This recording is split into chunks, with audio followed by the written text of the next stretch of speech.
All right, welcome to the AFE Member Spotlight. Our member spotlight this month is Ed Gagnon. Ed is an active AFE member who provides outstanding influence and contributions to the ASCII experts community. So, as a thanks, we are featuring him in the AFE Member Spotlight. So, thank you, Ed, for being here. Yeah, thank you. Yeah, and if you wouldn't mind sharing briefly about yourself and giving a quick sense of who you are. Okay. I've been a member of AFE for coming on 32 years.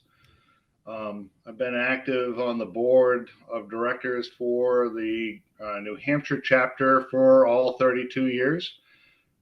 Been regional vice president for the New England region and have been on the national board serving as the industry director and the vice chair of professional development. And I still do instructing of the 3 certification courses. And I have retired 5 years ago. Just recently went back to work 2 days a week with the company I retired from, just to give me something to do, but still actively involved in AFE. Awesome. Well, thank you for sharing, Ed. Great to hear you have so much experience in the industry. So yeah, just to get started. How did you get into the facility management industry? Well, it was kind of a convoluted path, probably like many in the facilities industry. I graduated from one of the maritime schools and started commercial ships. Went into nuclear power and then drifted into the power side of the in the pulp and paper business. Did that for about 16, 17 years. um, and then had an opportunity to go work as a utility engineer for a wood products company. Went back into pulp and paper, and then an opportunity opened up. I was on the road all the time, and then an opportunity opened up for be a plant manager for a defense company. I jumped at the chance to get off the road. I had 3 small kids at home, and that's kind of how I ended up into it. All my time in the pulp and paper industry was running maintenance departments and maintaining the machines, and so it was kind of a natural progression going into facilities operations where I had to maintain equipment and the buildings. Awesome. Great. Yeah, that sounds great. Yeah, it's awesome to hear your different skills and expertise. I guess my next question is, what is the project that you've worked on that you've enjoyed working on most in your career? I guess well, I have a personal love for heavy machinery, big machinery. So getting into big paper machine rebuilds, boiler rehabs, that type of stuff. So I did a paper mill rebuild back in the late '90s. That was a lot of fun. That was very challenging. A lot of engineering there, a lot of long days and long nights. But that was probably one of the high points of my career was getting involved, heavily involved in that type of work. I was actually the project manager in charge of that project, so that was fun. Awesome. Thanks for sharing. This may be an easy transition or maybe the same answer, but what would you say has been your biggest professional challenge? It actually that is so when I quit the merchant marine, I went into nuclear power for a while. And the biggest challenge was I decided to get out of, I wanted to get out of the union environment. I was an hourly person and I wanted to get into management. And those opportunities at the nuclear power plant weren't there. Um, and so I had to basically make a big shift. And that's when I got into the wood products business, which was a pretty big shift career wise for me to get into a management position. So that was probably the biggest challenge I had was that transition, not only into a management position but a whole new industry. Yeah, that is definitely relatable to a lot of people, that challenge of that shift into a new career or industry. I know that I've experienced that myself. Yeah, so there are definitely members, AFE members, who are newer to the industry or just starting out. So, my question is, if you could go back in time and give yourself one piece of advice before entering the industry, what would it be? And I've thought about this question, and so in the different industries, different companies I've worked for, I had, and when I went to work for International Paper back in '86, my boss was a pretty good mentor. We didn't cover, company policies, but he was a pretty big stickler on me understanding the paper mill, the power plant that I was running. We'd go over system by system. He'd give me assignments, and I would go out and do research, and then we'd sit at night, or at the end of the day, and go over what I learned, over the last couple of days about the system, and that stuck to me. And so when I got into a facility management position at the defense contractor that I finished my career with, every time I hired on a new supervisor or a manager, I had this prepared form that listed every single system. And then we also covered company policies and procedures.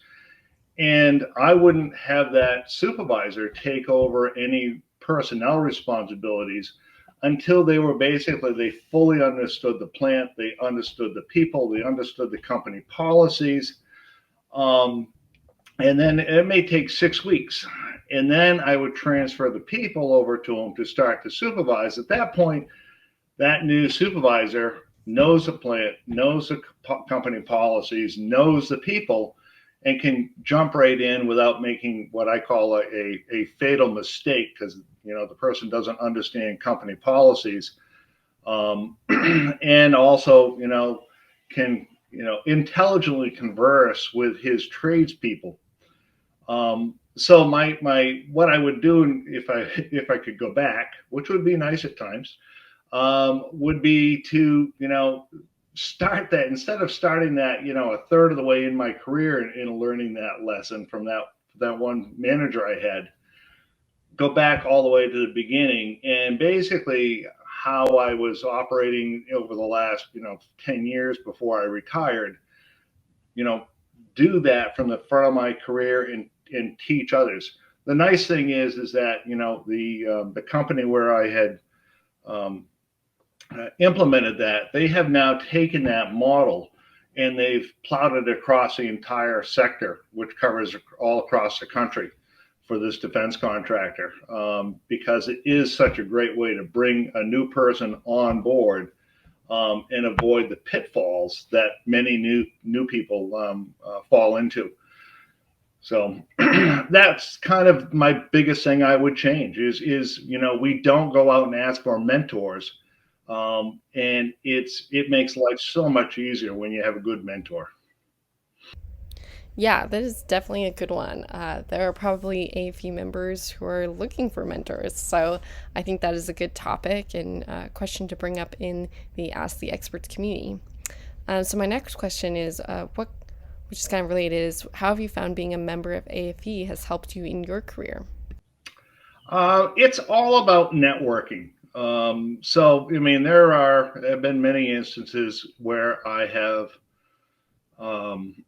had a question on an issue, or basically I'm looking for a new piece of equipment, and I can just pick up the phone to people I know through AFE. They're in similar facilities to mine, or they have similar equipment, and I can reach out and call them. And I've received many calls over the years, people asking the same thing.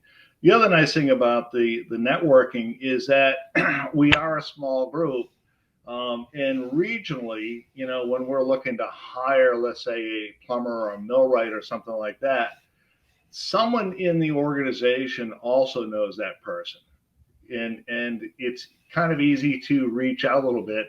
and get some feedback, on that trade person you're trying to hire or a supervisor, whoever it may be. It is a close knit community, and that networking is valuable. And here I am, been retired for 5 years, gone back a couple of days a week, but still actively involved, still enjoy the networking. And now for me, it's all a matter of giving back, after my 39 Mm. years of full time work. Yeah, I think networking is a valuable piece of AFE, and I highly encourage members to use the Ask the Experts platform to send direct messages and reach out to other colleagues, especially if you see they have years of experience in the industry, such as you. Which all this ties into my next question. What would you like to talk to fellow colleagues and members about in the AFE Ask the Experts? I'm sorry, you broke up on that one. Oh, apologies for that. Yeah, so my final question for the member spotlight is what would you like to talk to fellow colleagues and members about in AFE Ask the Experts? Um, yeah, I think the biggest thing, I keep on asking, locally, and we bring up in meetings, had a AFE core meeting yesterday afternoon, and my question is, how are different companies dealing with the shortage we have of tradespeople? And this is nothing that's new in the last couple of years. This has been going on for a couple of decades and is getting worse and worse. What are their companies doing to recruit or train, um, you know, uh, basically for people, for electricians, HVAC, millwrights, mechanics? And that's the biggest question. And some companies do well, others just kind of struggle out, looking into the marketplace and hoping to snag onto a good candidate. And we don't do a good job on sharing the successes, what works for some companies. And so that's what I keep on asking. Yeah, yeah, I think that's great. Well, thank you so much for sharing with us, Ed, and for being a part of AFE. Well, thank you very much. Yeah, I greatly enjoy it, and I have a lot of friends all over the country, all thanks to AFE. So I really do have fun. Awesome. All right. Thank you. All right, thank you.